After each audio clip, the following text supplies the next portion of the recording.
Hey, not every phone brings you closer to God, but any phone can cut you off from your community, especially if it shows too much, especially if it doesn't have a certificate.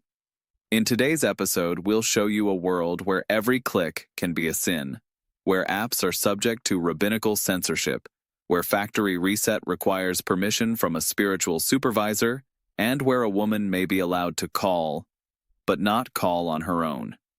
Welcome to a world where electronics have a soul, and where even the washing machine has to be kosher. Not every smartphone is a sin. Not every iPhone is a threat. But every phone has to be purified from the internet, from apps, from anxiety, and from its own history. In the Haredi world, there are phones that have been saved, a version with a soul, software without temptation.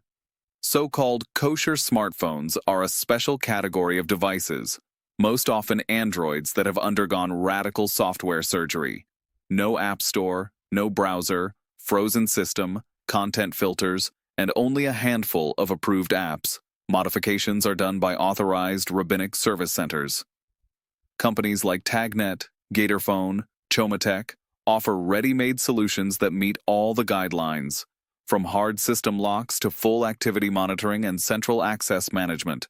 Every phone has a unique ID number registered in the Registry of Kosher Devices, run by the Vaad Hatixhoret. It works like a book of souls, only with IMEI numbers. The most commonly allowed apps are phone, messages, Hebrew calendar, maps to get to synagogue, a digital prayer book, sometimes a contact app to reach a teacher or rabbi. The rest? Forbidden, even a flashlight, if it hasn't been certified. Example: Miriam, a social services worker, received a work phone with email access from her boss.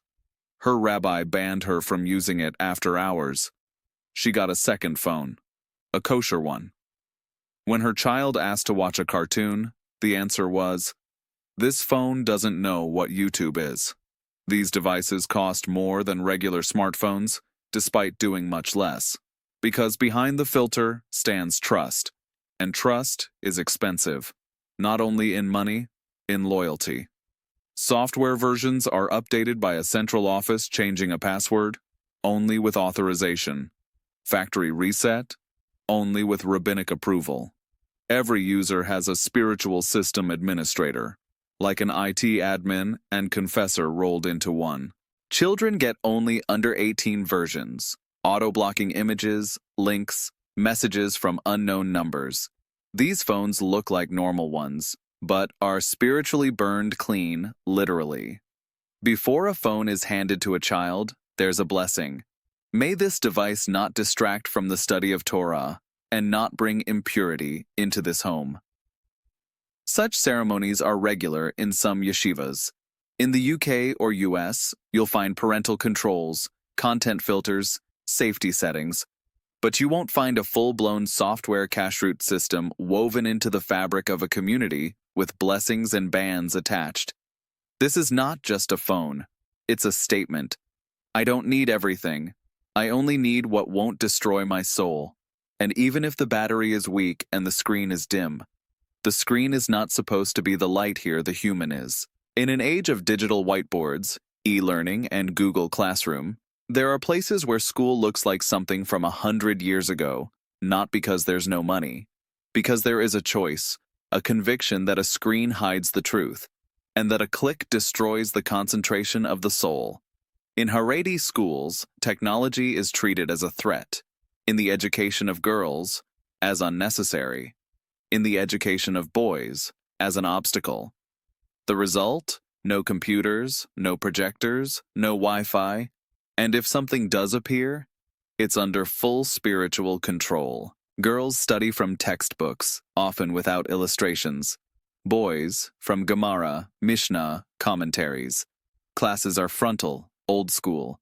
No interaction with technology, no distractions, as the rabbis call them. In the rare schools where computers are allowed, they're machines with filtered systems, no internet, and only 2 or 3 installed programs. Usually a word processor, a spreadsheet, a Halakhic dictionary. Allowed screen time. maybe a few dozen minutes per week. Example, Beit Sarah School in Bnei Brak has a technology lab. Computers with Windows XP, no mouse. Children learn to type letters on a keyboard. Sometimes they fill in a math test. Every session is approved by a spiritual inspector. Instead of multimedia presentations, oral storytelling instead of educational videos, primary religious texts. Instead of quizzes, recitation by heart. Instead of debates, silence. Teachers undergo training in didactic purity. How to avoid introducing secular concepts. How not to awaken curiosity beyond accepted boundaries. Because knowledge is meant to serve spirituality, not exploration. When children bring smartphones to school, it ends with parents being called in, spiritual penalties, and sometimes expulsion. Schools stay in contact with moral committees that maintain technology blacklists. In some institutions, students are asked at the door about technology at home. Do you have a TV? Do you know what YouTube is? Negative answers are rewarded. Positive ones, noted. There are also Life Without Screens programs, teaching time management, face-to-face conversation, and recognizing internet dangers. Even though the children have never actually seen the internet theory of an anti-world. In most Western countries, schools are busy integrating tech, even in conservative circles. In the Haredi world, tech is the enemy, even in class. Especially there, because that's where disobedience is born. Education without screens is not about moving backwards in time, it's a strategy, a systemic answer to the question, how do you raise a generation that never knows the light of the wrong lamp, and if a child never clicks, there's nothing to regret later. Not every speaker is for music. Not every intercom is just a piece of utility tech. In ultra-Orthodox Israel, there are devices built for one purpose, to transmit the rabbi's voice, and only his. The voice must pass. The image must not. Haredi communities use kosher collective communication systems, closed, analog or heavily filtered digital PA networks, local, holy radio, religious phone lines and megaphones for community use speakers are installed in homes, yeshivas, kollels, shops, even elevators. Their content, daily teachings from the rabbi, reminders of prayer times, Halakhic instructions, spiritual alerts for times of crisis. Example, in the Harav Elyashiv neighborhood, the intercom broadcasts 3 times a day, morning, afternoon, evening. A pre-recorded rabbinic voice says, "Remember not to speak about politics today. It is a day of spiritual silence." Homes have special blessing buttons, devices that, when pressed, play Torah verses, commentaries, or short spiritual reminders. No screen, no internet, no choice. For the elderly and children, there are mitzvah phone capsules, phones with a single number. Call it, and you get a live or recorded stream of prayers, teaching, or psalms. Some synagogues have special microphones sending the rabbi's voice across an entire district. On Shabbat, the transmission is delayed or automated to avoid violating work restrictions. Teenagers in kollels sometimes use pure headphones, devices with no recording option, receiving only one audio channel. They look like white noise headsets, but they carry just one message. Remember who's listening to you. During the pandemic, many communities introduced Halakhic remote solutions, Bluetooth speakers with certification, battery-powered rabbinic PA systems, and kosher Zooms with audio-only no video. In the UK or US, intercoms are practical. Megaphones are promotional. Radio is informational. In the Haredi world, a loudspeaker is a channel between a person and the spiritual hierarchy. You don't switch it off, and you don't change the station. Voice technology is not for entertainment here. It's for reminders. Someone speaks, you listen. You don't interrupt. Because maybe God is speaking to you through this intercom. And even if it's only a recording from the rabbinic office, the words have weight. The speaker is more than a device. It's the shofar of modernity. In the secular world, the state decides institutional regulations. In ultra-Orthodox districts, there are two layers of supervision. One, secular, the other, spiritual, and the second one often has the final say, even over who can use the office printer. Institutions, schools, local government offices, social service centers, operating in Haredi communities, must work in line with halakha and local standards of spiritual cleanliness. That means not only how they work, but also what equipment they use. Every workstation is subject to oversight approval. Computers have net-free or getternet installed config changes only with the knowledge of the spiritual admin. Example, in the municipal office of Bnei Brak, every employee gets a hardware ID. After login, the system checks whether any software was updated without permission. If yes, access is blocked. Employment departments, accounting offices, social centers, all run special versions of Windows. Hebrew interface, no browser, USB sticks blocked, no printing without a code from the Rabbinic office. There are offices where each printer has a Rabbinic token, a physical USB key that must be authorized by the community's tech elders. Lose it? You lose printing rights. Even office lighting can be managed by Shabbat timers to avoid workers accidentally flipping a switch at the wrong time. Women employed in institutions are required to use kosher phones.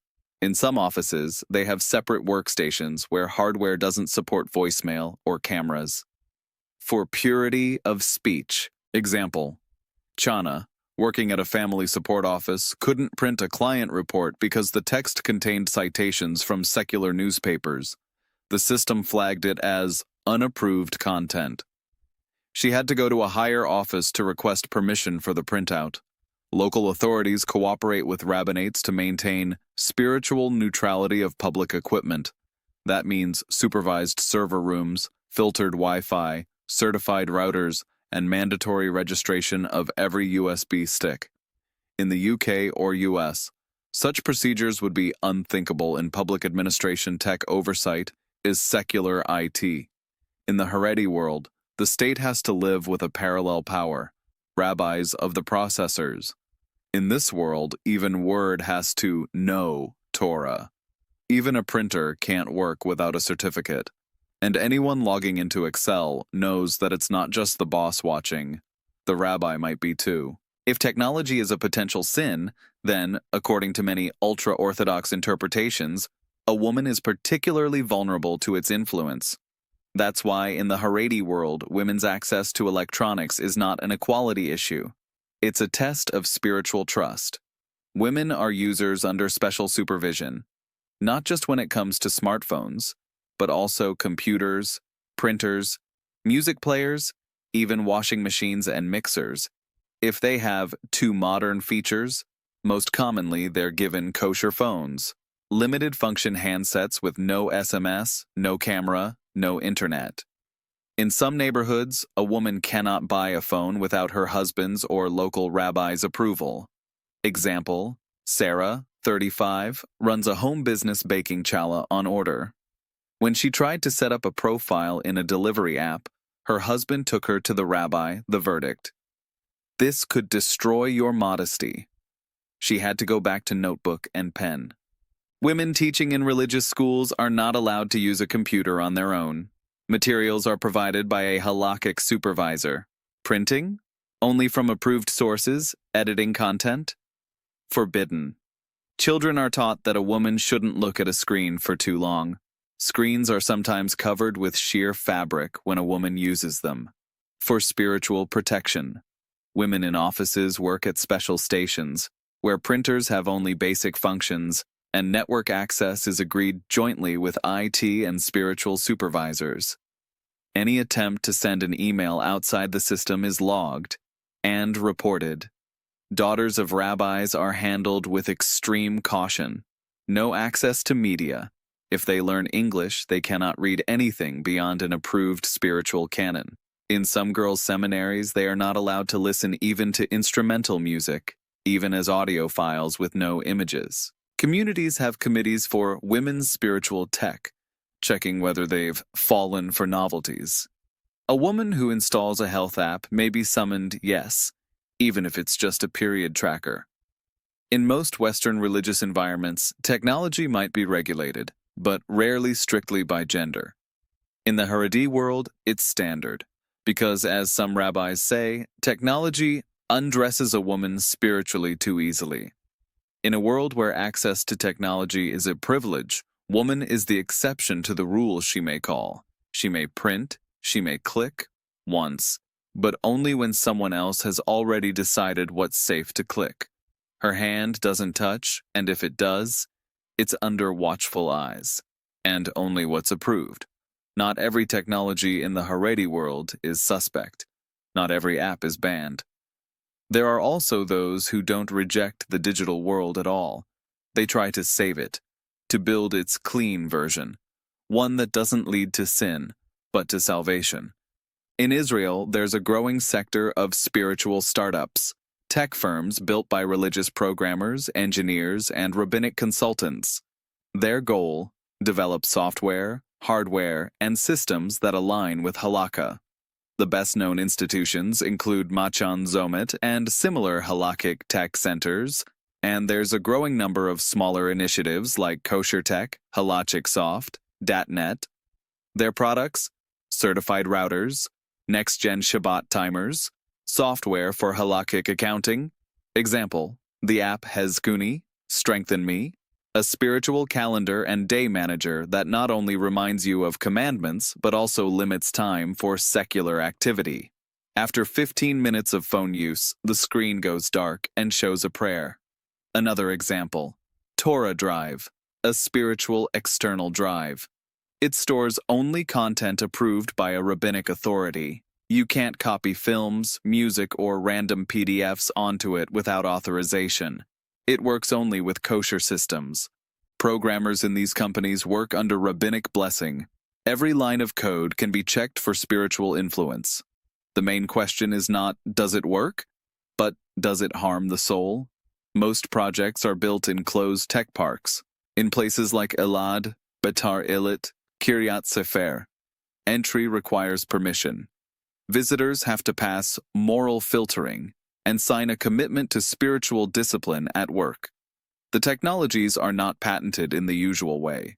Many function as a kind of spiritual open source.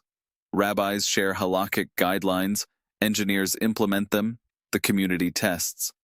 Products are beta tested by yeshiva students whose job is to see whether a device or app leads to religious neglect, distraction, or even too much comfort. Startup employees are under spiritual supervision. Daily prayers, work in sync with prayer times, kosher lunches curated not just for ingredients but symbolism. In the UK or US, you'll find faith-based startups, but they rarely run at this level of integration with institutional spirituality. They don't have rabbis as chief content officers. In this corner of Israel, they do. These are not engineers of the future. They are guardians of the present. They build modernity that doesn't betray the past line by line. Code as a path to salvation. Every system has cracks, even the most sealed, even the one that claims to be spiritually airtight. And right there, in the micro gaps between halakha and impulse, they appear. The clickers, the watchers, the question askers, the tech renegades. In Haredi communities, more and more young people try to bypass filters, break locks, and reach the forbidden internet. Not out of pure curiosity, often out of desperation. To find out what really lies beyond the wall. The main tools of choice are stealth technologies.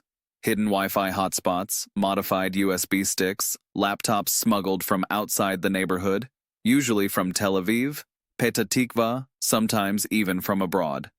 There are closed groups on Telegram, Signal, and WhatsApp, disguised under psalm titles or Talmud quotes, where young Haredim exchange technical tips: how to break net free, how to use phones in ADB mode, how to record without detection.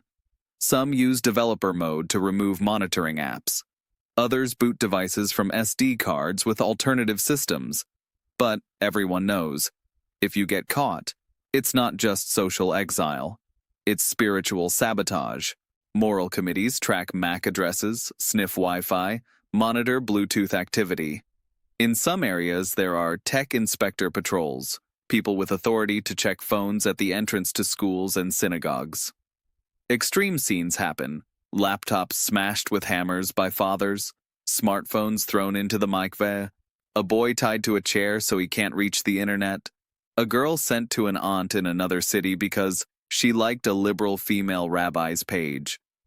There are also more organized groups, like Out Charitim Textile Initiatives, offering help for those who want to exit the system safely, VPN installation, encrypted browsers, psychological support. Motto: you have the right to click. In Western society, rebellion against tech norms is usually about money, privacy, or generation gaps. In the Haredi world, it's moral heresy. Every click is a manifesto. Every gigabyte is a risk of eternal punishment. Not every rebel shouts. Not every renegade wears a hoodie. Sometimes it's just a boy with a laptop, a girl with a phone under the blanket, and the question, why am I not allowed to read what another rabbi says? And the answer? Silence. Because the click has already happened and the trace remains, in the logs and in the conscience. Behind every spiritual rule stands something concrete: a market, money, strategy. In a world where technology must be blessed, power is not only in rabbinic hands, it's also in the hands of importers, manufacturers, lobbyists. Those who know that you can lock purity into a contract. The kosher electronics market is no longer just practice, it's an industry. It generates hundreds of millions of shekels a year. Home appliances, mobile devices, Shabbat timers, routers, software, all with a Halakhic stamp, all with a margin. Products carry labels: approved by Vad Harabanim, Zomet certified, kosher-tech inside. It's not just a mark of quality, it's a pass to the market. Without a rabbinic certificate, you won't sell a fridge, not even with a discount. Example: a microwave importer in Tel Aviv tried to bring in a line of Sabbath mode devices without the blessing of a key rabbinic faction protests. A rabbinic boycott, contract lost. Let them learn that holiness is politics too. The kosher-tech lobby works in the Knesset. It's backed by religious parties like United Torah Judaism and Shas, lobbying for subsidies for spiritual IT, grants for devices in schools, and stipends for electronic mitzvah support. Religious schools get funding only for certified equipment. Public institutions in Haredi districts are bound by spiritual network policy. The effect? The outside market barely exists. Only our suppliers matter. Organizations like the Halakhic Industry Council or Zomet Labs organize fairs, conferences, demos. They test devices under Sabbath conditions. The results are public, but only inside the community.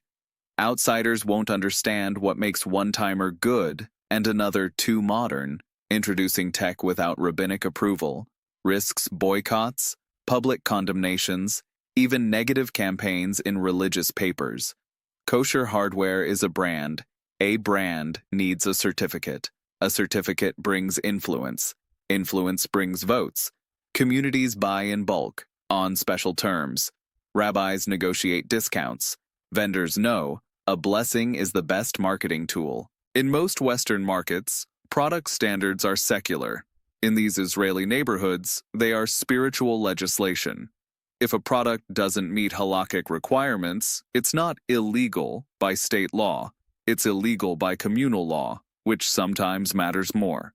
This is not just about spirituality. It's about who controls the definition of spirituality. Whoever has that control has the market. Whoever has the market holds the microphone. The smartphone is only the beginning. Kosher computers, kettles, printers, routers, speakers, all are parts of a system that tries to fuse technology with spirituality. But can that fusion really work? Or is it just a new form of control, wrapped in noble words? If this episode surprised you, made you think, or heated you up more than a kosher kettle, Hit like, subscribe, and tap the bell. Show YouTube it's worth pushing this kind of content. And if you know someone who uses their phone more like a prayer book than a gadget, send them this video. Maybe they won't click, but at least they'll read the title.